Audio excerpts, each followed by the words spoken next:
Everybody in the room right now, clap for Chet Hanks. Thank you. Hollywood royalty in the building, man. Oh man. What's good with you? You like I got so many questions for you, man.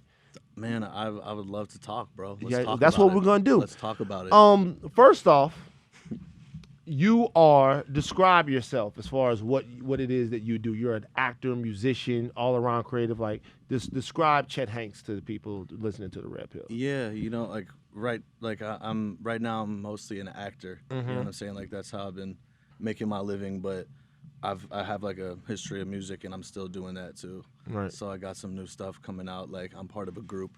Okay. Yeah, it's me and my boy Drew. The group's called FTRZ, and we're like about to start a whole campaign with a bunch of music we're putting out. Sweet. So the music was the first thing that kind of got you creatively. Yeah. It was music first.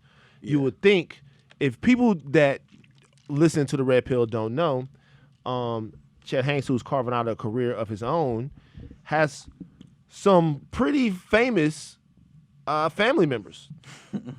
His father is the most beloved actor in American history, Tom Hanks, and his mother is a super producer, Rita Wilson, right? True. And an actress in her own right, very talented actress in her own right, Rita Wilson. True. What in the fuck was that like?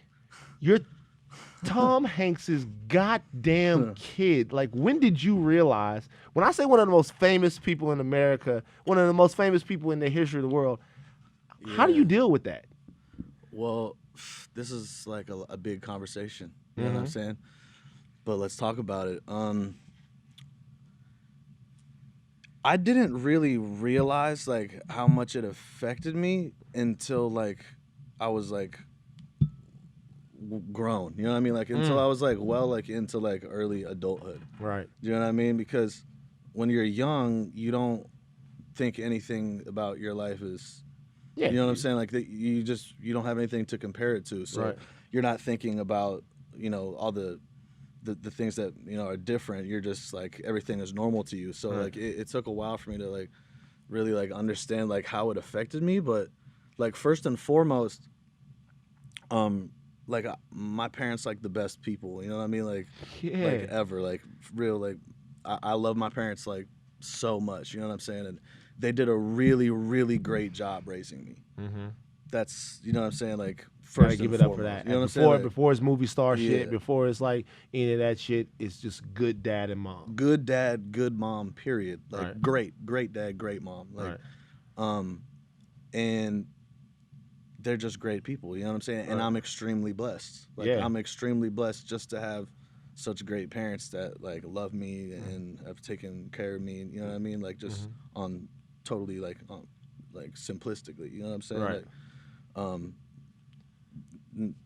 has nothing to do with all the other stuff, just Yeah. like on a dad and mom level. You know what I Right. mean? Like I'm extremely blessed, and on that other level, I'm extremely blessed too. You know what I'm saying? Like on that other level, you can't get more blessed. Yeah. I don't know if you can get more blessed than being this nigga's Castaway son. Like, you know what I'm saying? This fucking Biggs kid over here. Like, I don't know if you can fucking get more blessed than that. Like that, huh? Forrest Gump.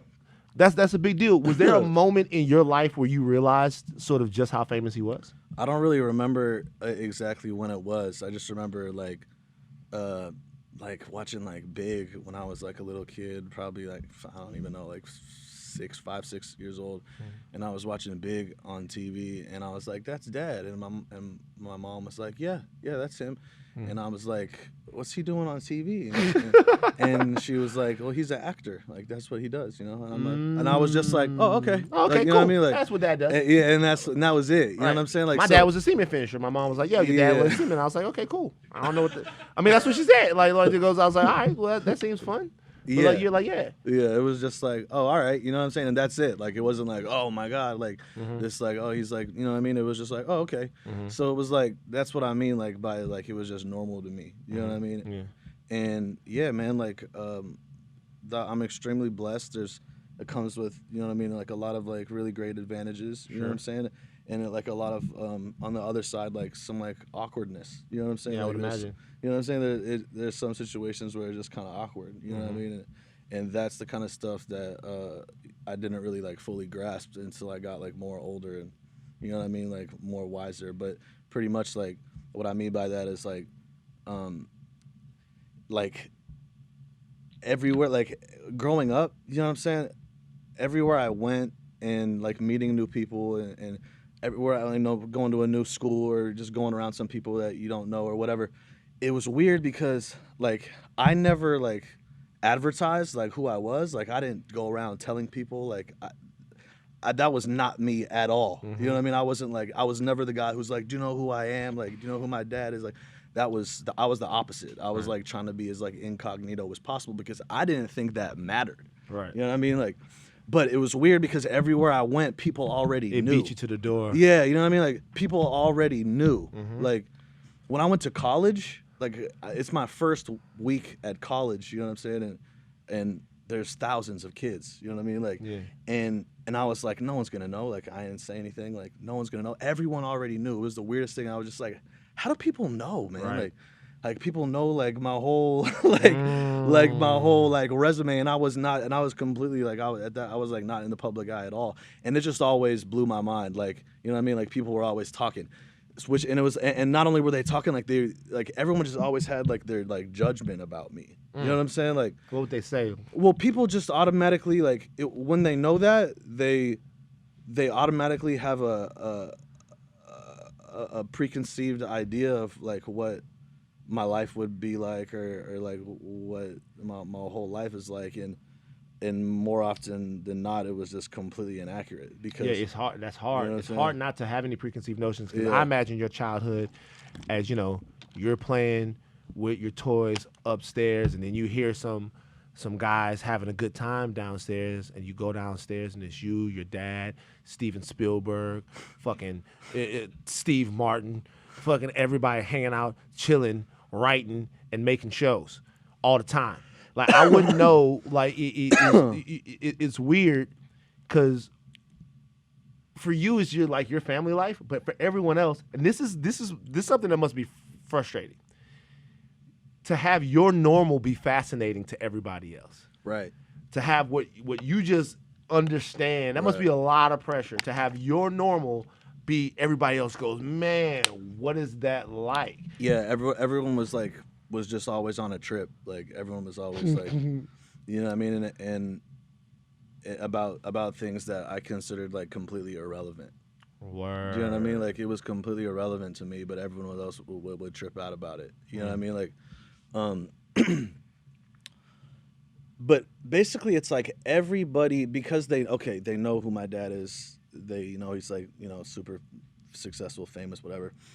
So then they automatically their next thought is, oh, like I must have it made. Like my life must be like Richie Rich. Like my life just must be like I like lay at a swimming pool all day and like drink margaritas and I don't have to worry about shit. You know what I mean? And that's not how it was because my parents are really smart people and they're really humble people, and they've worked really hard for everything they have. So they went to great lengths to intentionally and with a purpose raise me in a way that was not that at all, because they knew that if they raised me like that, which is how most of the kids that I grew up around were living, they knew that if they raised me like that, that I wouldn't be able to like appreciate anything. Not only appreciate anything, but like work for anything. Like have any motivation, have any ambition. Like I know kids that I grew up around that since they have had like a black card since they were 16. You know what I'm saying? And like boom, like they turned 16 years old, like BMW, like Mercedes. You know what I mean? Like whatever you want. They just have pretty much like there's no limits to their life, and it's very hard for those kids once they get older to have any motivation. Like what's the motivation to go out and get it if you've already got it? Like if you already had it your whole life. If someone's given it to you, you don't understand the value of a dollar. So like my parents knew that. They knew if they just raised me like the normal way for their community, the community that I grew up in, that I would turn out a certain way. So they went to great lengths to raise me the opposite way, which was basically like if we're talking about like money, if we're talking about like me being 16, it'd be like, hey, you know what I mean? I'm in high school. Can I have some money? You know what I mean? To go out with my friends. I'm not exaggerating. I'd be like, Dad, can I get some money? He'd be like, all right, yeah, go wash my car. You know what I mean? Like, go wash my car. I'll give you $40. Wait, so I'm not exaggerating. I'm not exaggerating. So I want you to do me a favor, and this is not to embarrass Chet. I just want you to do me a favor. Look up the net worth on Tom Hanks, because this is the parent. This is parenting. This is good parenting. This right here is what the fuck I'm talking about. It would be easier for him to just set you out a whole separate account and let you just go in it wherever you want it. Yeah. It would be simpler for a guy that busy to do that. It'd be easier on him. Yeah. He'd have to you be in his hair less. Right. But it was important to him that you understood that money is a result of work. Him and my mom. And your mom. So both of them. So what did that do for you at that point when you're going through that? Is there any part of you that's thinking, damn, the other kids don't have to go through this? Did you go through any of that? Okay, look. Just so you know, I'm not exaggerating. I'm really not exaggerating. Like, I'm not embellishing this to like make a statement. Like, this is what it was like. Okay. But what do you think? Like, if you didn't know, if we're not having this discussion, right, and you just know, oh, Chet Hanks, Tom Hanks' son, what do you think? Like, my first car would have been? Probably like a G-Wagon, yeah, or something. Because I'm going off of that just because, because of what I see on my Super 316 and like, you know what I'm saying? Like, and the kids out, like, I went to private school my whole life. The kids I was around, that's what it was like. You know what I'm saying? Like, that was normal. They had Jeeps and G-Wagons, Porsches. Like there were kids whipping Porsches, brand new Porsches, to my high school when they were 16 years old. Wow. You know what I'm saying? Yeah. So that. Yeah. So that was $50 million. That was normal you gotta smile for the kid. That was look, man, you know what I'm saying? But pause to like. Right. This is what my dad always taught me, was that he never went out and was like, I'm trying to make a lot of money. He just did it for the love, and he was great at it. He didn't. He said he told me this. He said, Chet, I never went out and was searching for money and power. He said, I just loved my craft. Yeah. I love acting. I would take any role in a play, even if it wasn't the main role. I would play guard number 2 in a Shakespeare play, and I would love every minute because I loved to hang out. I loved being, you know what I mean? I loved every moment. And because of how great his passion was, he became one of the best actors in the world. Yeah. And because of that, he got money, power, success, all that. But he wasn't chasing that. He was chasing just his passion. And that's what he's taught me. What was your first car? From day one. My first car was a PT Cruiser. a used PT Cruiser. A used PT Cruiser. A used 2001. It was a 2000. Wow. You know whose car that was? Who? My dad's. He gave you his car. Yeah, he gave me his old car. I don't know why he liked the PT Cruiser, but he liked the PT Cruiser. I don't know. So when all the kids were whipping G-Wagons and Porsches to high school, I was pulling up in a PT Cruiser. Do you know what I'm saying? Right. And people know who I am. And they're expecting it to be one way, but I'm pulling up in a PT Cruiser. So people are like, what? Like, huh? You know what I'm saying? Right. Not only that, like, I'm going out to hang out with my friends. They're going to like restaurants and shit. You know what I'm saying? The bill comes. I'm like, I only got $40. You know what I mean? They're like, what the fuck? Like, that's all I got. Like, that's all I got. Right. You know what I'm saying? So this is what happened. It's like to get back into what you asked me before. What happened was, like, I was pissed. You know what I'm saying? Like, I was pissed. You know what I'm saying? When I was in high school, like. I was like, man, just you know what I'm saying? Lace me. Like, right. Here I am, you know what I'm saying? Everybody, I don't have any anonymity, you know what I'm saying? Because everywhere I go, people know who I am. They're treating me really weird. Yeah. You know what I'm saying? They're treating me really weird because here's what it wasn't like. Oh, that's Tom Hanks' son. Oh, let's go fucking, like, I'm trying to kiss his ass. Like, you know what I'm saying? It was the opposite. It was like, fuck him. You know what I'm saying? Oh. And I'm not exaggerating. People are like, oh, like you must have like your whole life people must have been like riding your dick and like, you know what I mean? Like trying to like Getting mad pussy in high school and all of that. Well, yeah. Ah! No comment. No Right, comment. right. But like it wasn't love. It was wasn't. like it was. Was it jealousy? Was it maybe It maybe was they, just they didn't feel comfortable around it was you, just or tension. Just tension. You know what I'm I saying? feel you. Tension or hate. You know what I'm saying? Like Tension or hate. or like people were just outright like had it out for me.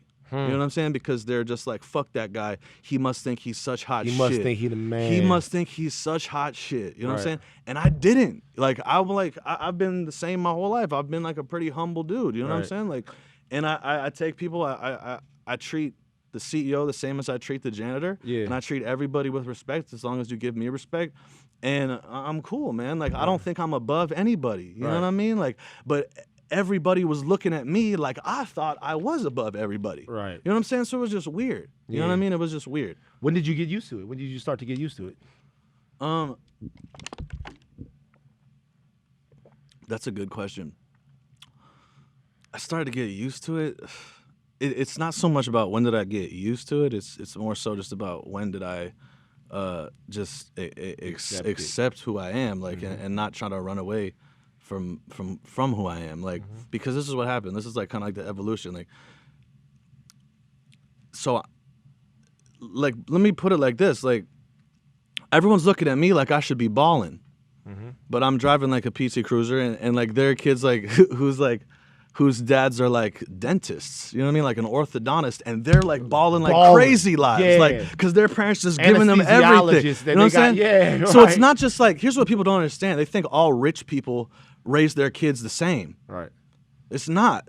You know what I'm saying? I mean, there's definitely trend, like kind of like majorities, but but my parents didn't raise me that way at all. You know what I mean? And there were other families that were near the level of like wealth as my family, but they were just their kids were, you know what I mean? Like had crazy lives. You know what I'm saying? So at that point when I'm like 16, I'm mad. Right. You know what I mean? Like I'm like, fuck. Yeah. You know what I'm saying? Like this sucks. Right. You know what I'm saying? And because my parents were like, they're kind of, you know, like they were strict. You know what I'm saying? So I was mad, and I went through like a rebelling stage. You know what was that like? It was also because I always felt like people had it out for me. So I was like, I just kind of like developed a chip on my shoulder, and I was just angry. Right. You know what I'm saying? I was angry at that, and I was angry at my parents because I felt like I was, you know what I'm saying? I was on a too short of a leash. Yeah. You know what I mean?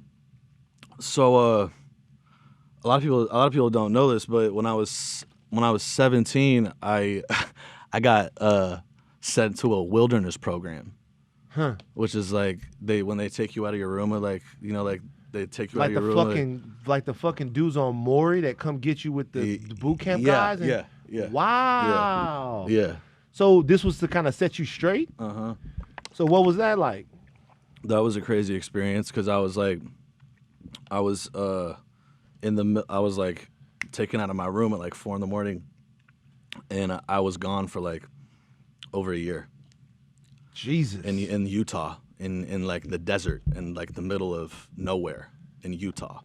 You know what I'm saying? And that ended up being a really positive experience for me, not because of the way like they sell it to you, like, oh, we're gonna like take like your like bad kids and like make them like little perfect like Boy Scouts. It wasn't like that, but it was a really great experience for me because I had like a really like, it was like very spiritual for me. You know what I'm saying? It was like the hardest thing I've ever gone through at that point in my life, but like it was extremely spiritual for me. Like I like got in touch with God. You know what I mean? Wow. Like it was like the birth of like kind of like my spiritual life. Right. What describe to me, describe to people what it was like there. Like what did your days consist of? How did you find God there? It was just like the days were just like hiking.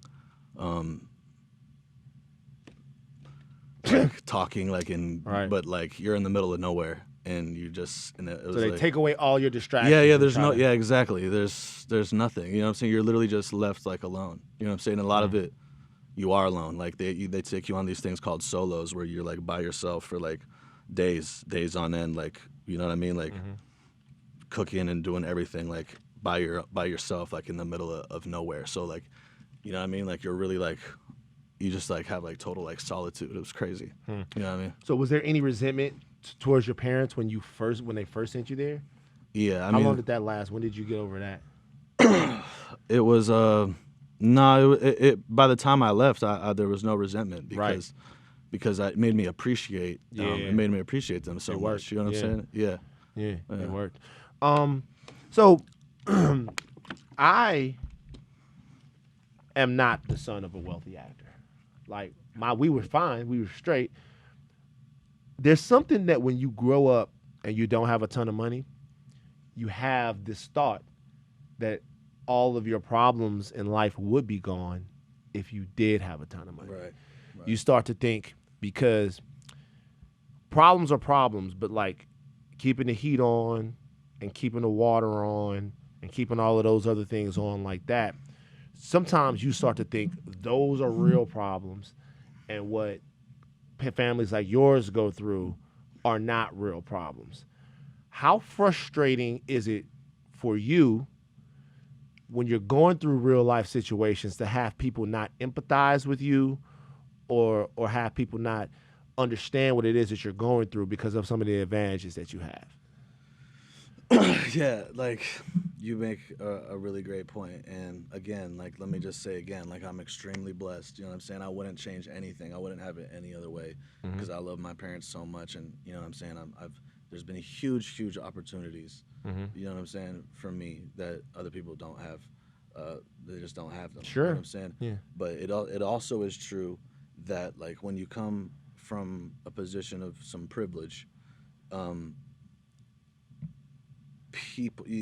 people it's almost like you're like not entitled to like feel pain. Yeah. You know what I'm saying? Yeah. Like whatever struggles you are going through are undermined.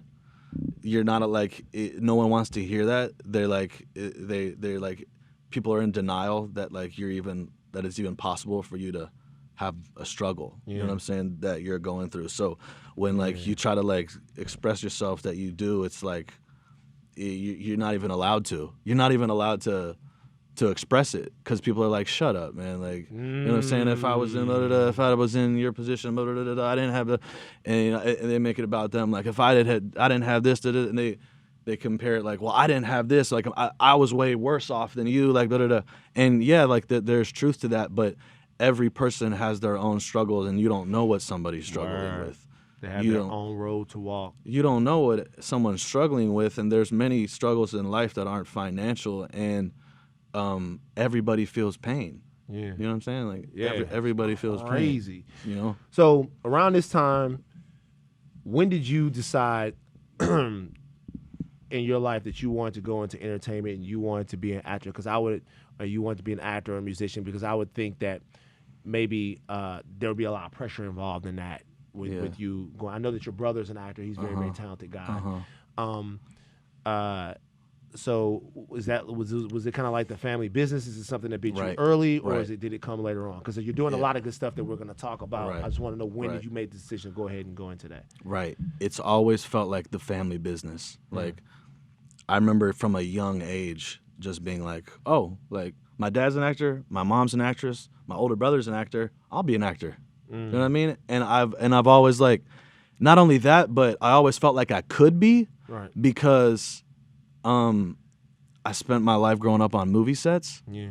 And like my parents are like goofy, so like we're always goofing around like we're always goofing around in our house anyway, so I just always like we did that anyway. You know what I mean? Like we would always like be like playing around like doing little characters and shit. Right. And you know what I mean? Like I would be cracking my parents up. So it wasn't like foreign to me. You know what I mean? To be like to like do it. You know what I'm saying? Do like to do what acting is, which is, you know what I'm saying, just really just playing around. You know what I'm saying? Yeah. So first of all, growing up, I have to ask this question as a movie nerd. What was the most fun movie set you ever visited them on? Saving Private Ryan. It's a weird ass answer. I Saving was- Private I- Ryan is the goriest fucking movie. I watched that shit a couple of days ago. Yo, Saving Private Ryan is guts. It's do you remember the scene? I don't know if you remember the scene. Remember the scene in Saving Private Ryan? They're gonna take the sticky bombs and put them on the side of the tanks. The dude starts cooking the sticky bomb. Watch Saving Private Ryan on Cinemax. The dude starts cooking the sticky bomb too early. It blows up in his face. Do you remember that? Half of this motherfucker's body blows off. I'm thinking, what was Spielberg going through when he's making this movie? I didn't need to see that. Like, why was Saving Private Ryan the most fun? And that was shot overseas too, wasn't it? Yeah, it was shot in England, in Ireland. I was like 7 years old. I was like obsessed with like the army. Like I wanted to be a soldier. Like Right. you know what I mean? And I was on that set, so it was like they gave me like a helmet and like a little outfit. Yeah. They gave me like one of the rubber guns, like the dummy guns. The prop guns, yeah. Like the prop ones, and I was just like playing soldier. You know what I'm saying? Like, you know what I mean? Like, you know how when you're a little kid, you play in your backyard. Oh, so like, it was full-time playtime for you. Like, it was like something you could get into, yeah. Well, like, you know how little kids do that? They're like in their backyard, like, like, oh, you're dead. Like, blah, blah. Yeah. Well, imagine doing that on like a full like World War II set. Right. Like, with like bombed out villages and like Omaha Beach and like extras walking around. Fucking and, like, Vin Diesel's like, there. Yeah. Oh, yo, Vin Diesel. Yo, I will forever for the rest of my life be the biggest Vin Diesel fan. Why? Because, What's up with Vin Diesel? Because me and him would play video games in his trailer. Like he would like we would play PlayStation in his trailer, and after the movie finished, one day I was like, me and my dad were in New York. My dad was in New York for something, and he had to go do something. He had like a meeting or something, and there was no one to watch me because my mom wasn't there. So he called up Vin Diesel and was like, no, listen. He called up Vin Diesel and was like, yo, Vin, like, can you come like hang out with my son for a few hours, like while I go do this thing? And he was like, yeah. And he came. No, he was like, yeah. And he came and like we kicked it all day. He like took me to like the building that he grew up in. Like he showed me around his whole neighborhood. Like So Vin took you to the hood. We went to the skate park. Wow. Yeah, he was like, this is the park I would skate at. Like, you know what I'm saying? Like, and like we kicked it all day, and I haven't seen him since. But if I see him, I'm gonna go up to him and be like, bro, like you babysat me. Yeah. When I was like It's me. 7 years old. Yeah. That's crazy. Yeah. So Shout out Vin Diesel. Shout out Vin Diesel, Dominic Toretto, man. So you're seeing all these movie sets. You decide you want to act. You decide you want to be in the arts. When do you start to take it seriously? When does Chet Hanks' career start? I started doing plays in high school. I took acting in high school for all 4 years, and I did plays.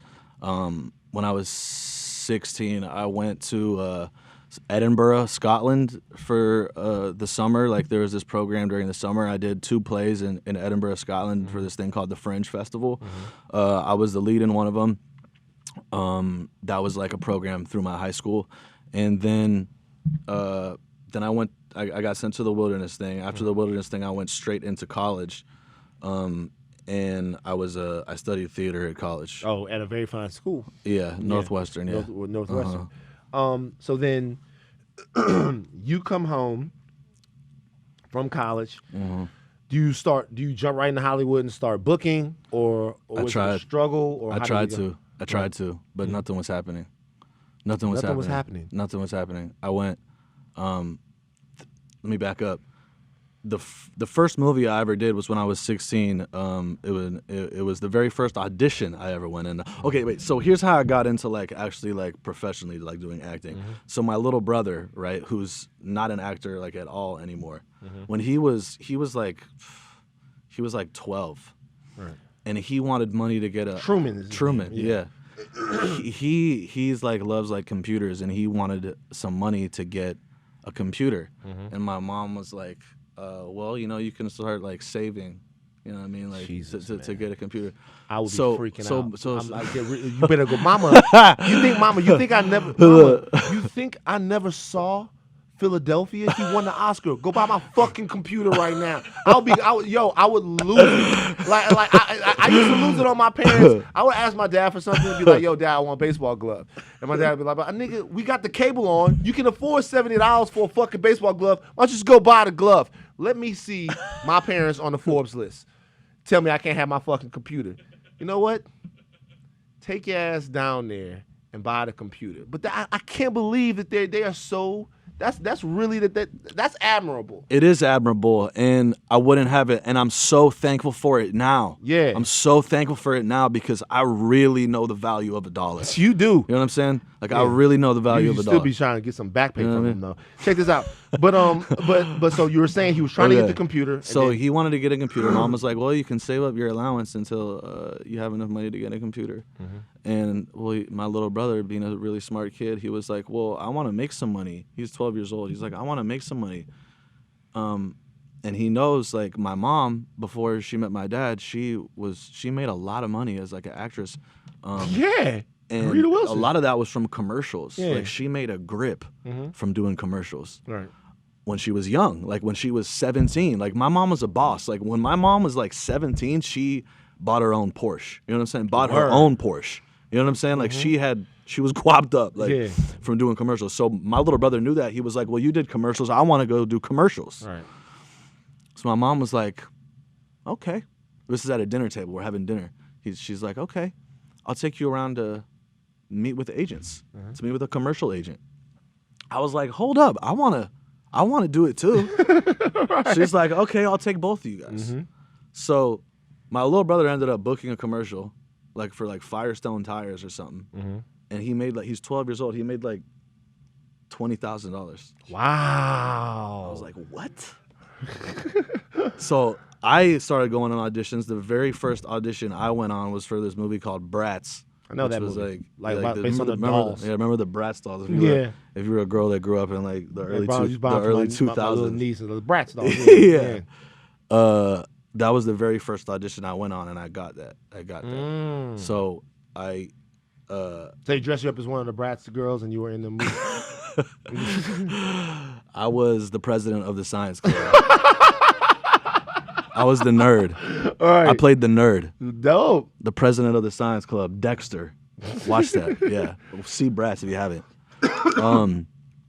That was really cool because I got to like leave school like for like 2 months in the middle of the year to go shoot this movie. Like I was like lit, you know what I mean? Right. So that was the first thing I did, and then I had other little roles and little things after that, but it was like just like a line, like a 1 line or 2 lines, like little tiny like walk-on roles. Mm-hmm. And that's all I did. Then I went to college. Boom. I didn't work for the 4 years I was in college because I was in school, didn't have time. So then I got back, started going on auditions again, and I wasn't getting anything. It just wasn't clicking.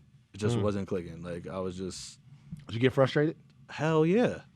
You know what I mean? And that's like every actor has that point. Is it do you get extra added frustration added on to it? Because was there any part of you that thought that maybe because your parents also run like they could pull some strings or something? Right, because they run Playtone. So like they could Playtone, huge production company.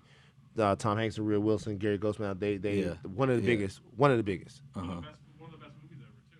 What movie? That Thing You Do. Yeah, that was actually the first Playtone production, I think. Actually, Playtone is named after the record label, and you can't out movie that. Yeah, That Thing You Do. Yeah. Man, chill out, Maddie. I'm trying to do an interview over here. So was there any thought that maybe they should pull some strings? No. Did you ever want them to call in any favors or anything like that? No, never. Because first of all, I know that my dad would never do that. Never do that. He wants you to go out and get it just like he did. He would never even want to put himself in that position. You know what I'm saying? Like he would it just goes against his values. You know what I mean? Like Word. The only way you get to do this is if you earn your spot. Mm-hmm. If you don't earn your spot, then you shouldn't be doing it. Yeah.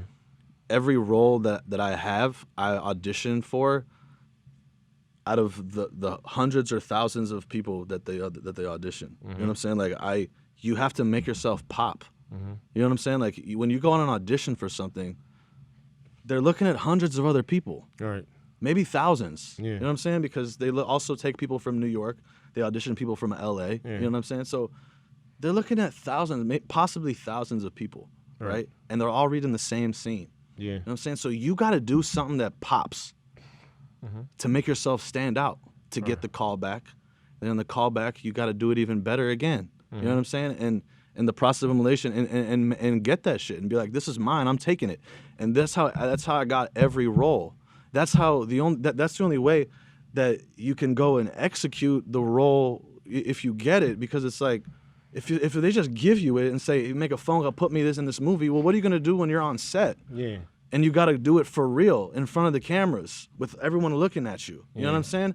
If you can't earn it, if you can't earn your spot there, you have no business being there, because you're gonna make a fool out of yourself. Yeah. You know, it's crazy. I was watching Jurassic World a couple of nights ago. Bryce Dallas Howard is in that movie. So obviously, if anybody knows, that's Ron Howard's daughter. First of all, a couple of things I didn't realize. Number one, she's thick. I did not realize that. Next time, like I never realized that before. I then did a Google search, and this entire shout out to Bryce Dallas Howard, beautiful woman, talented actress, thick. Never realized it. She's in front of the dinosaur, and I'm like, I gotta Google that. Google it, and it's a whole threads dedicated to her thickness. Shout out to you, sweetie. That's a true story, by the way. Look it up. Bryce Dallas Howard. She thick. I'm telling you. Secondly, she's a great actress. Okay, seen her in a multitude of things. Seen her in Later in the Water. Seen her in Black Mirror. Black Mirror. In that, I think Nosebleed was the one that she was in, or whatever it was, where they were the social media one. She's great. People would look at her career and say nepotism made her, or at Gwyneth Paltrow, or at Mira Sorvino, or at Nicolas Cage, or anybody else who comes from a famous family. You know what all the people that I just mentioned have in common? They can all, Nicolas Cage included, by the way, kids, they can all flat out fucking act. Every single person. They can all act. So my point by saying that is, there might be different things that help you get in the door, but you're not going to have a career being a washed, terrible actor in Hollywood for X amount of years if you can't act. Like, Not only that, if you can't act and someone gives you a shot, you know what I mean, and you walk through that door, if you walk through that door and you're not prepared to walk through it, it'll be the last door. It'll be the last one. So she had to kill roles. These people had to kill roles. They had to continue to build on careers and execute. Yeah, you have to. And that's the thing. What was the first thing that you booked? Because I know you've done a lot of work here recently. You actually on a little run. You did Tales, which we all watched. Shout out to Irv and enjoyed. Yeah, shout out Irv. Shout out Irv. We watched Tales, and now you're on Empire. You got movies coming out. And Shameless. And Shameless, of course. So when did it start to, like you said, you went through a dry period. Right. When did it start to pop? When did it start going? It started to pop once I got sober. Let's talk about that. Well, I've been sober since July 23rd, 2015. Give it up for Chet Hanks. Thanks, bro. Thanks. Yeah. So 3 years. You know what I'm saying? I'm completely abstinent from everything. Like, I don't drink. I don't smoke weed. Right. I don't nothing. Right. Nothing. You know what I mean? How you feel? I feel like me. You know what I mean? I feel like me. Word. And that's the reward. You know what I'm saying? Because before I didn't. You know what I mean? I was trying to be something else. I was running away from who I was. Right. You know what I'm saying? It's given me a chance to be me, because think about it, right? Sobriety, I don't have an escape from being me, right? I don't have smoke a joint, you know what I'm saying? Get a little high, chill. Like, I'm here 24/7. I don't take a break. I don't take a vacation from being here. You know what I'm saying? I don't go out, get drunk, have a crazy night, forget about it, wake up like, oh, what happened? You know what I mean? Like, because that's like, to me, like, that's what drugs were. Like, it was an escape. You know what I'm saying? It was like. Where were you escaping from? I mean, I wasn't. Honestly, I just like getting high. Like, okay. I like the effect that it was produced. Right. You know what I'm saying? But certain drugs did different things for me. You know what I'm saying? Like, like weed chills you out. Yeah. You get drunk, you get a little liquid courage, you're a little bit more bold. Right. You know what I mean? You do some blow, you're like yeah, thinking a mile. You have the master plan. You're like, oh my God, I got the fucking master plan. I got the key. Like I just got to do this. Yeah. You know what I mean? Right. So when you're doing like, and for me, I was just like a little chemist, like a little DJ, just like a little bit of this, a little bit of that. You know what I mean? Just mixing, like getting like the mix right for like my life. You know what I mean? Like, and that was robbing me of the opportunity to just be myself, because when you're just, you know what I mean? Now I'm in my skin 24/7. I don't take a little vacation. You know what I'm saying? Of like, oh, you know what I'm saying? Like, fuck, this has been a shitty day. Like, I'm just gonna, you know what I mean? Like, so it gave me the opportunity for me to know myself, like on a deep level, like to just be myself. You know what I mean? Right. And you feel like that helped you kind of find your craft and find your footing as an actor. Absolutely, because you need to know yourself before you can make an attempt to be anyone else. You have to. You have to know, like, just the emotions going on within yourself to be able to take that and translate it to a character, to bring it to a character. You know what I'm saying? Right. By the way, not every single person is the type of individual that kind of needs to be sober. You know what I'm saying? Like not everybody has like my brain chemistry. Do you know what I'm saying? But me, you do. Like me, I am like I'm an addictive person. You know what I'm saying? Like bro. I am. I get it, man. Like I have the addictive personality template. Yeah. Do you know what I'm saying? So for a guy like me, and for anybody who's an addict, there's only one way for you to win. There's only one way for you to get ahead, to live, Right. and that's total abstinence. Right. You know what I'm saying? Normal people, we call them normies. Right. You know what I mean? Like in like the sober, we're like, it's not like that. Like they can smoke a little bit, drink a little bit, do a little bit. You know what I mean? And And it's not that deep. And it's not that deep. You know what I'm saying? For me, it is that deep. You know what I'm saying? What was your addiction like for your family when you were going through it? Really hard. You know what I mean? Because my mom knew I was an addict like long before I did. You know what I'm saying? That's why she was always really strict with like even just like smoking weed. Like when my mom found out I was smoking weed, it was like When did you start smoking weed? when I was 16. Okay. And it quickly and it went from like, you know what I mean? Like, and then like literally shortly thereafter, I'm like stoned all the time. Right. You know what I mean? Like wake and bake. So my mom knew, like, you know what I mean? Like she could see it before I did. And at the time I was like, chill, like you're tripping. Like, you know what I mean? I'm just smoking weed. Everybody smokes weed. Right. Everybody smokes weed. Like relax, like get off my ass. But looking back in hindsight, she really knew what was best. You know what I'm saying? So she could see it coming. When was there anything that you did that like was there any point that you had to hit like a low point with your addiction where you knew that it was time to like 1,000%? Like what changed you? What got you out of it? Well, a couple things. My life had gotten really shitty. You know what I mean? Like my life had gotten really shitty. You know what I mean? Like 2015, I was constantly making a fool out of myself, publicly and privately. You know what I mean? I was in the, you know what I mean? Like tabloids were, because I was always doing some, you know what I'm saying? Some crazy shit. We remember. Yeah. Yeah. I was always doing some crazy shit. So, you know what I mean? I was like digging a hole. Anything you particularly regret during that time? Yeah, I regret all of it. You know what I mean? I regret all of it. Yeah. There's like a point you get where you're just like, this is like not the life I was meant to live. Like, what am I doing? You know what I mean? And I was at that point when I found out I was having a kid. Oh. You know what I mean? Yeah. And I was like, I'm gonna be a father. Like, I'm gonna bring a life into this. Yeah. Like into like how like this like how fucked up my life is. Like I'm about to be responsible, like a person. Yeah.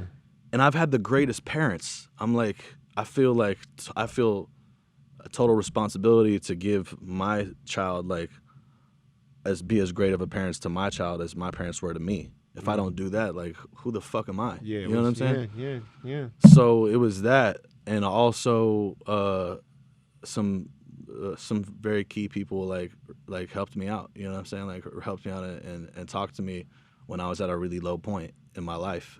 And one of those people was Scooter Braun. Shout out Scooter Braun. You know what I'm saying? That's why man. The homie Scooter Braun, my guy. Scooter knows this, and I tell him, but like he had a major part in like saving my life, along with my daughter. Those two things, because I had a conversation with Scooter right after I found out that I was going to be a father. I couldn't tell anyone. I didn't tell my parents because I like wasn't even on speaking terms with them. Like our relationship had gotten so bad. You know what I mean?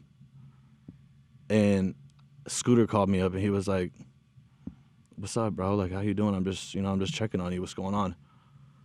And I was like, "It's good, man. Everything's good. Everything's good." And I was like, as I said that, I just couldn't stand the sound of my own bullshit anymore. Yeah. I was like, you know what? Everything's not good. And I told him everything. You know what I'm saying? I told him that found out I was gonna have a kid. Like I just told him everything about, like what shit was like. And he told me, he said, "Chet, I want you to go off and get some help, and I'll take care of it.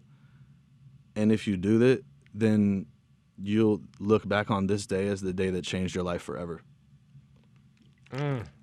And then you put one foot in front of the other, Well, and you went ahead and did it. When he said that, like he said it with such certainty That you could see it. He said it like because I really look up to Scooter. You know what I'm saying? Like Fantastic guy. Like I look up to him. Like I really admire him. And when he said it, like I was in a completely hopeless state of mind. But when he said that, he said, "This will be the day that changes your life forever." He said it with such certainty that I knew that he was right. Like I knew he wasn't saying it like on some like kumbaya, like you know what I'm saying? It wasn't like a pep talk. He was trying to give you life advice. Yeah, those like, two things aren't the same. He just said it like with such certainty. I was like, I'll never forget it. You know what I'm saying? So I did what he said, and I went off, and I've been sober ever since. It's amazing. It's amazing. And now, like we said before, 2 years sober, you got so many different things popping. You just told me that you was in my hometown shooting a movie, man. Yeah. It's in Baton Rouge. Yeah, that's crazy. In Baton Rouge. I'm Baton Rouge. He's telling me he was on the USS Kidd. He was doing a movie. USS Kidd is an old World War II ship that's permanently docked. Been docked there since I can remember in Baton Rouge, right on the Mississippi River, right under the bridge, or a little bit off from the bridge. You shooting a movie there with your dad, you were telling me. Yeah. What the fuck do Tom Hanks and Chet Hanks do in Baton Rouge for 2 or 3 months? like seriously, I love BR. I love my home. What the fuck do you do in Baton Rouge for 2 or 3 months, man? I wasn't there for the whole 3 months. My dad was. But he must stick out like a sore thumb in Baton Rouge, man. He keeps it low key though. I mean, like we just like went to eat. You know what I mean? Like we went to go get Mexican food. Like. So you're down there in the and then he goes to sleep early, you know what I mean? Because he has to wake up. And y'all eating Mexican food. Y'all all the way down to the best food in the fucking world. Y'all going to Taco Bell. Ain't this some shit? What are y'all doing over there? But what was it like working with your dad on something though? Because you guys, it was so dope because it's the first time we'd ever like been in a scene together. You know what I mean? Wow. It was the first time we'd ever like been on camera together, and it was like beforehand I was like really nervous because I didn't know how it would be. I was like, man, is this gonna be weird? Like, am I gonna be able to like do a good job? Because it's like I'm looking like at my dad, like, and it was so dope. Like it wasn't weird at all. Like it was even easier. Like it was totally like relaxed. You know what I'm saying? Like it was dope because like we were just both into it. You know what I mean? And like, and I think it came out really good. Do you have any gauge? I'm sure you do. Do you have any gauge of just how good he is at what he does? Absolutely.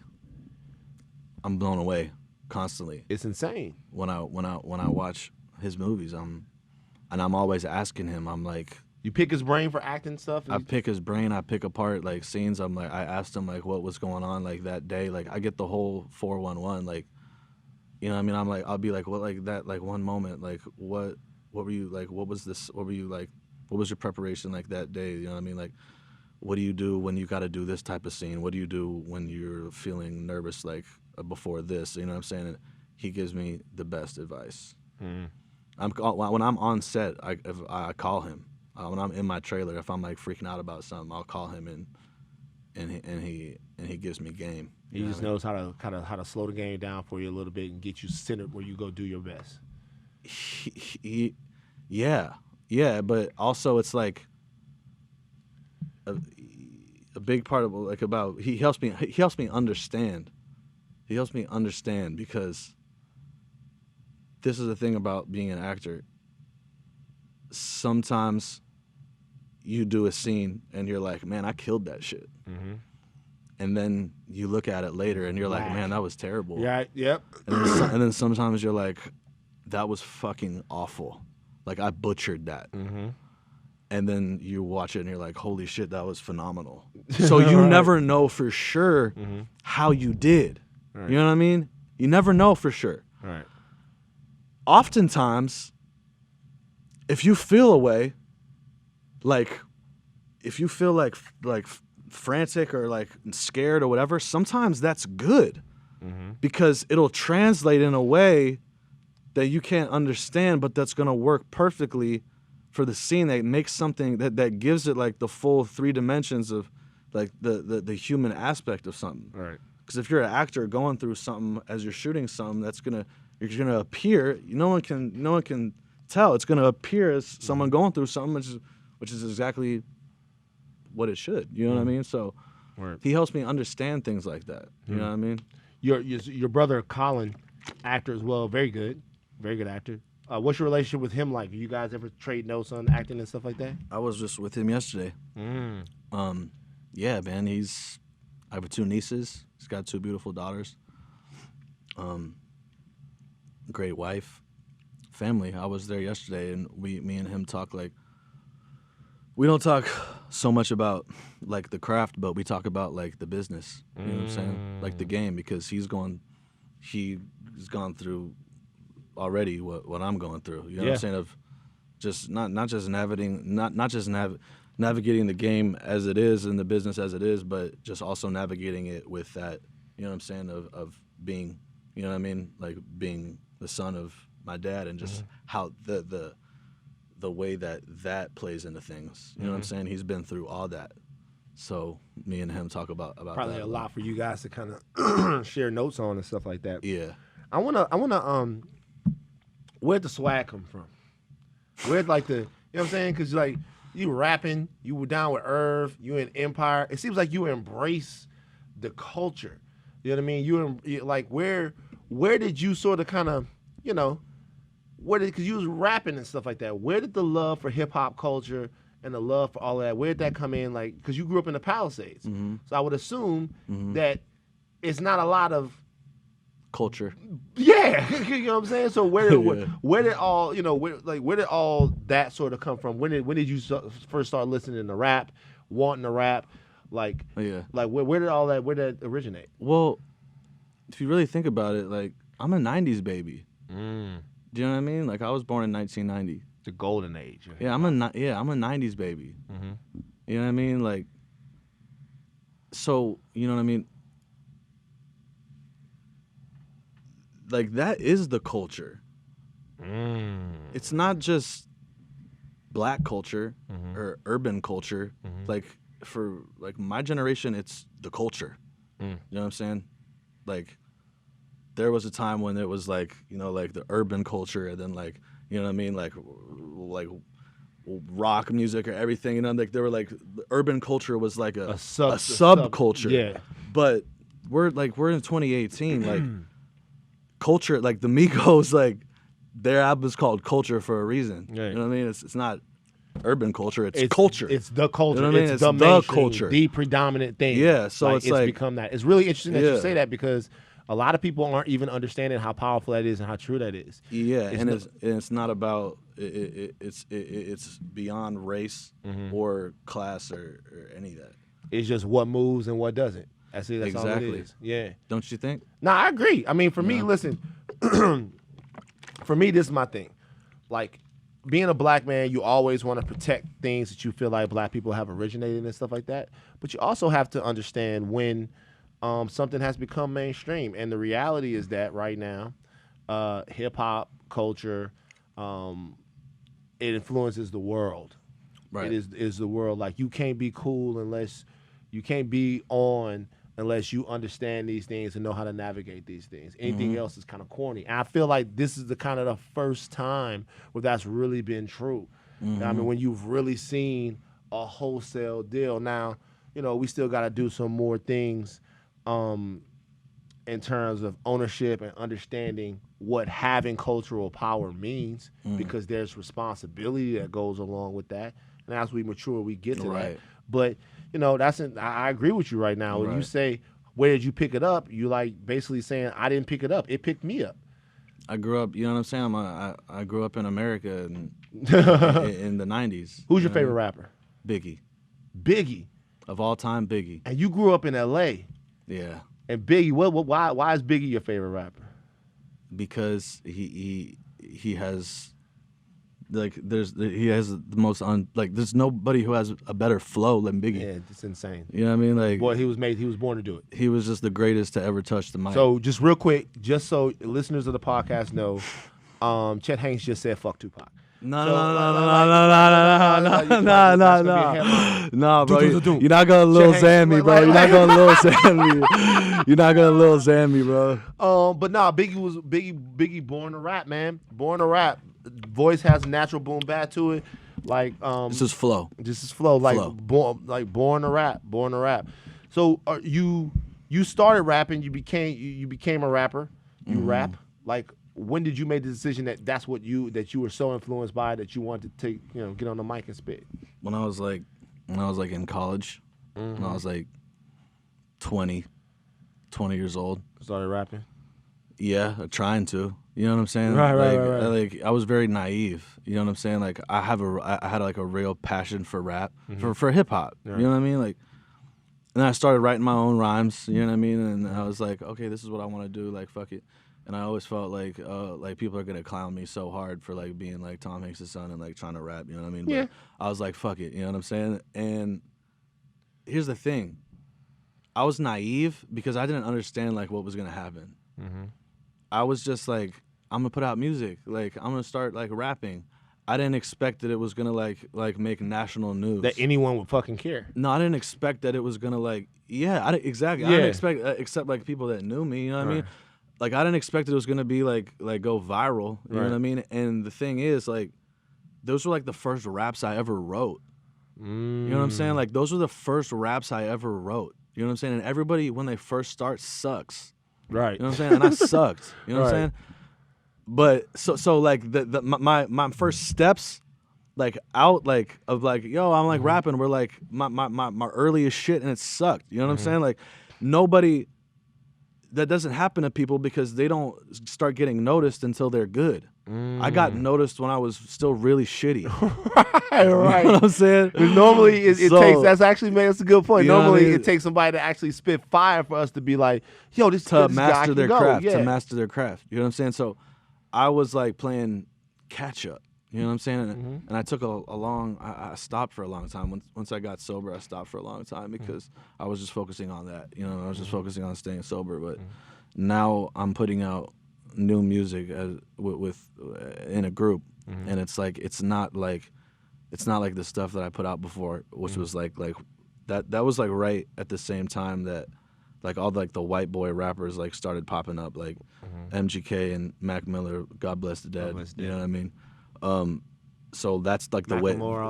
That when I started putting out music, that was the time. It was like 2010. You know what I mean? And it was like I was like on some like white boy like frat rap like shit like that. The shit I'm putting out now is not like that at all. It's very musical. It's like I have like guitars, drums, bass, like, but also like with like 808s and like trap sounds, and you just gotta wait and hear it. But everyone really needs to check that out. I will. I want to ask you about something that had to do with your rap career. When I first heard of you, I heard of you because of all the N-word stuff. Do you remember this? Do you guys remember? Yeah, I remember. Chet Hanks was defiantly saying the N-word, and he was holding on to it. And it was Tom Hanks' son wants to say the N-word. You tried the whole thing. Yeah. What are your feelings on that now? And Right. do you understand? Because you said hip hop culture is your culture. Do you understand why that bothers us so much? I'm glad that you asked me this. Mm-hmm. I'm glad that you asked me this. When that happened, right? Mm-hmm. There's a few different things that were going on with me. Number one, I was on a lot of drugs. Okay. I was doing a lot of drugs. Mm-hmm. Number two, my life was really shitty, but I really wanted to like be, like rapping, like to be like doing music, like Right. for doing this, but nothing was happening. Right. So number three, like subconsciously, and also number three, I really just wanted so badly to like be more than who I am. You know what I'm saying? Like just being me like wasn't enough. Right. You know what I'm saying? Like I was searching for myself. Do you think that you wanted to be black at all? I wanted to be like down, you know what I mean? I feel you. I just felt like I wasn't enough. But Okay. but fourth, low key, like subconsciously looking back on it now, I realized that like I was trolling. Oh, word. You know what I mean? Okay. Like Yeah. I was trolling. Like I thought that like crazy antics and just wilding the fuck out and just like doing some crazy shit was gonna like spark like my career. You You know know what I'm what that saying? means, Chet? And like That means you were ahead of your time. Because that that means you were the first. I That was means you were trolling. ahead of I your was time. trolling before the trolls. Right, because that shit is working for everybody I was trolling now. I was trolling before the trolls. You understand? And it was just like I did like the ultimate lame thing. You know what I'm saying? Like I did like the ultimate like cornball thing. You know what I'm saying? Like I did the ultimate cornball thing, like, and that shit wasn't cool.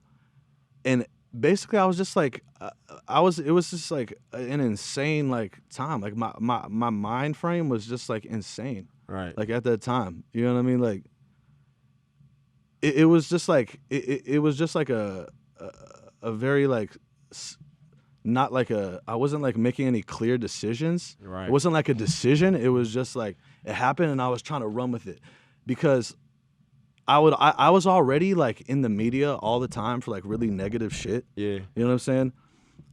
Like I felt like the media like had it out against me. You know what I'm Right, saying? so Like, you like fuck these dudes then. I was like, people are gonna like fucking shit on me like no matter what, and they're making me out to be like the bad guy. They're making me out to be like the fuck up like son of Tom Hanks, and then I just like bought into that. Yeah.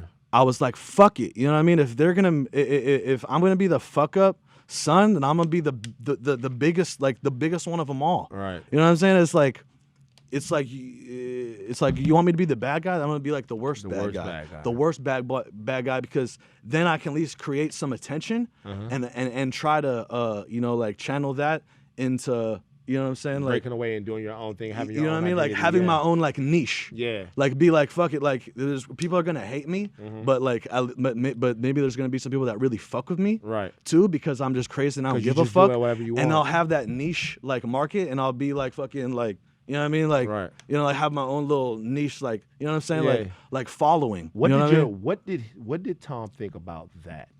When you were saying, like, what did he talk? He must have freaked the fuck out. They were just like, they're like, Chet, like you gotta stop, like this is not like a battle you're gonna win. Right. They're just like, they were very calm. They were just like, this is not a battle you're gonna win. Right. You know. Right. Bro, let me tell you something, man. It like, you know, when that shit first happened, or when any of the ways I came to know you, you was just wilding out. It was like whatever. But do you know what made people start taking you seriously? And this is something that people have to understand. What made people start taking you seriously is the work. like, if you can hear the sound of my voice right now, nothing is more serious than the work that you do. Not the words that you say, not the promises that you make, not anything. Nothing's more serious than the work that you do. I'm looking around. I'm looking at the internet. I'm watching Earth Show, and I see that you're popping up and stuff.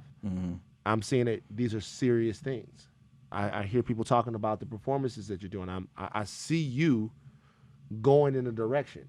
I don't hear it. I don't hear, yo, I got to get my life together, not making Instagram videos. I see you go, yo, I'm in this. I'm doing that. You're on red carpets. You have a career going. Like, you're doing your thing. The work speaks for itself, and it speaks the loudest. Where do you want to go now? Like, what is, if you have it, if you had it your way, what would you, do you want to be Tom Hanks? All I want to be is me, and all I want to go is what God has in store for me. You know what I mean? I'm gonna go wherever God takes me. You know what I mean? Like I'm it's in His hands. Right. You know what I'm saying? And I'm thankful for every step of the way. You know what I mean? And man, I'm so thankful, bro. Like, I'm so thankful, like, for where I'm at. Like, a lot of people don't get to be here. Yeah. A lot of people die. They don't make it back. You know what I mean? Yeah. Like, I do like have a vision in my mind for where I want to go. Right. But I'm not gonna say it. I'm just Keep gonna it let to the work yourself. speak for itself. Let the word speak for You know what I'm itself. saying? Yeah. I'm just. All right. Yeah. Before I let you go, I'm going to ask 3 movie nerd questions. 3. First of all, I need a story of a time that a famous person just randomly talked to you and you didn't know how famous they were. What I mean is, like, one of Daddy's friends happens to be fucking Will Smith, and later on, Well, I would have known that. I know, but I just need some cool Hollywood shit. Like is I don't know, dude. Is fucking Jack Nicholson your godfather or some shit like this? Shit is wild. That'd Tom be Hanks is so your dope. dad. Like it's wild. Like what did you go to what was the coolest thing? Fuck that question. What was the coolest thing? Because we talked about some of the pitfalls. What was the dopest thing about being Tom Hanks' son? The absolute dope. Tom Hanks, Rhea Willis, and your parents. Absolute dopest thing. Yeah, that's easy. Just traveling the world. Just traveling. Like, I've been to a lot of places. You know what I'm saying? Mm-hmm. That's the best. That's the best. Yeah. You know what I mean? Like, Not like looking at an Oscar and like having it and holding that bitch. Nigga got 2 Oscars. that's not like He that, got 2 Oscars. Yeah, I know. I've held both of them. Where they at? They're in his office. Damn. He won 2 Oscars back to back. He Kobe'd that shit. Yeah. Say he dropped, dude, drop Philadelphia, bang, come right back with Forrest Gump. Yeah. 2 on y'all. You Yeah. know what I'm saying? Yeah. Forrest Gump in a stacked year, he comes right back with Forrest Gump.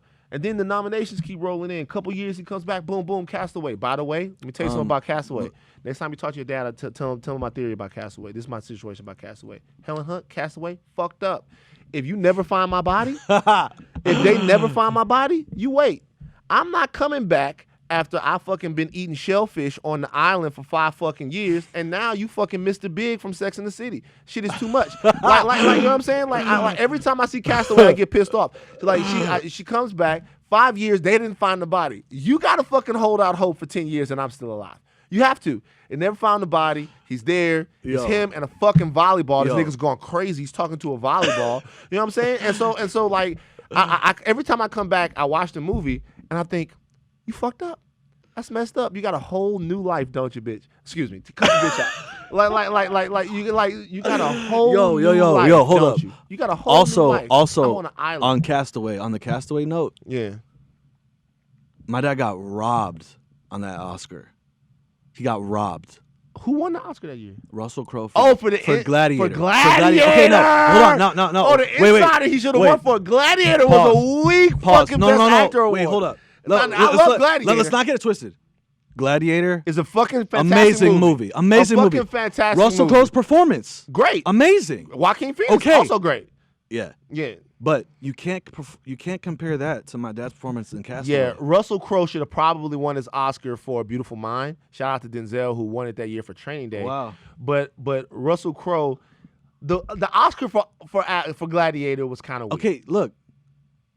My dad lost 100 pounds for that movie. Yeah, shot it in 2 different sections. Yeah. They shot the first part where he was fat, then they took a break, and then they shot the other part. They took a break for a year. Right, to let in him that lose the year, weight. Yeah. in that year, this is all I remember. Coming home from school, my dad would be growing out his beard. He grew out his hair. He didn't shave or get a haircut for a year, and every day he's just on the treadmill. Every day when I get home from school, on the treadmill, he was eating zone diets. They had these little tiny diets that they delivered to his house. His meals were like that big, and he's just on the treadmill for a year. And you're not gonna give him the Oscar? Hold up. Furthermore, he's the only dude in the movie. What other actor you know that can be the only guy in a movie and have it be interesting as fuck? That's true. The whole time. Yeah, talking to a Who volleyball. Who else can make you cry when he loses a volleyball? I love this. Did that shit make you cry? I was that you teared up. destroyed. Yeah. No, yeah, fuck crying, dog. I was, dude, I was destroyed. You understand? When I'm on the thing, first of all, you know he's gonna get off the island, right? So you're happy. He's made the whole fucking float thing. He's floating away, and he's there. Bruh. He wakes up, and I'm in the theater. First of all, by that point, you're emotionally drained from Castaway. You're already emotionally drained by that point. And then you get there. I'm in the theater. I remember because I'm older than you, so I'm in the theater. I'm like, please don't let this motherfucker lose this volleyball. I'm thinking to myself, I'm like, please don't let this motherfucker lose this volleyball. The volleyball is fucking bouncing up and down. Oh my God. It breaks on the tether screen. And now he's too weak. He can't even swim to go get the volleyball. He's screaming for the volleyball. And I remember my mom got pissed off. My mom is like, it's Sunday. Why am I looking at this depressing ass shit? And she starts crying. And then after that, he gets back. Helen Hunt fucked over him. Never forget it. I never looked at her the same. Never looked at her the same. It was raining. Yeah, so what? That's like an incredible moment, right? This man's father hadn't had ass in 5 years. You gotta do more than kiss me. You know what I'm saying? It's like you shout out to her. She went on and lived her life. Like I said, she got with Mr. Big, all of that stuff. I don't know what the status of this man's job at FedEx was after that. He lost it all. You know what I'm saying? Nah, bro. He got good. He got paid from FedEx. So they're taking care of him, bro. They were taking care of Yeah, because FedEx. he was like a national hero, you know. Oh, okay, good. And he meets that chick at the end of the movie, and she was bad. That bomb ass She chick was with bad. the red hair, with the you know the angel wings on or the whatever. package. And yeah. then, Is that your last question? Promise. Is that your favorite of your dad's movies? What's Nah. what's your favorite Tom Hanks movie? Road to Perdition. Wow. That's the only gangster Road one to he's ever Perdition. done. Mike Sullivan. If you haven't seen that, go see that. Road to Perdition. Mike Sullivan. Hard. Bro. My 2 favorite scenes of Road to Perdition. First of all, Daniel Craig plays the fucking most cowardly, dastardly character in Road to Perdition you've ever seen. Yeah. Daniel Craig is a fucking brilliant actor. Yeah. He's brilliant in that movie. So, Road to Perdition, the beginning of the movie, kid sneaks into the thing. Daniel Craig shoots the guy they're not supposed to shoot him, right? Uh-huh. Immediately, Tom Hanks opens up on everybody else in the room. Yeah. They like, fuck it now. Immediately, I mean, he shoots the guy. And after that, they talk about it. It wasn't like, yo, what the fuck did you do? It's like, boom, blah, blah, blah. He was a gangster in that fucking movie. Yeah, that's a good movie. That's, you know what? Yeah. That's an unsung Hanks classic right That's there. like the one movie that's like the least Tom Hanks out of all of them. Like, Of all of them. he's like not like he's that role is like, to me, it's like the role where it's like I don't even see any of my dad in that. You know what I mean? Like usually when I watch a movie, I'm like, yo, this is my dad being my dad. But that one is like he's not there at all. You know Not what I'm at saying? all. Yeah, cold. Jude Law is creepy. My favorite Tom Yeah. Hanks. My favorite Yeah. Tom Hanks movie ever. It's easy. You've Got Mail. Wow. Wow. Wow. Did you like the rom-coms? I like that shit. Yeah. Don't. He gets busy in that shit. Don't like Tom be getting busy, man. Dave Chappelle's in that shit. He got Oh, busy yeah. and You Got Mail, man. Right. Like him and Meg Ryan had something. Bro, listen, man. Give it up for Chet Hanks, man. Give it up for Chet Hanks. This was a fantastic situation. What are we on the lookout for from you? I know Empire coming. Yeah. You got everything coming. Tell us where we're gonna see Empire's you. Where we gonna hear you. season premiere of Empire is about to premiere this Wednesday. Mm-hmm. Yeah, this Wednesday. Check me out in that. And stay tuned for this music FTRZ that I'm about to drop. I'm telling you, it's gonna fuck y'all up. It's gonna fuck y'all up. It's different. It's All right, different. we fucking with it. We out.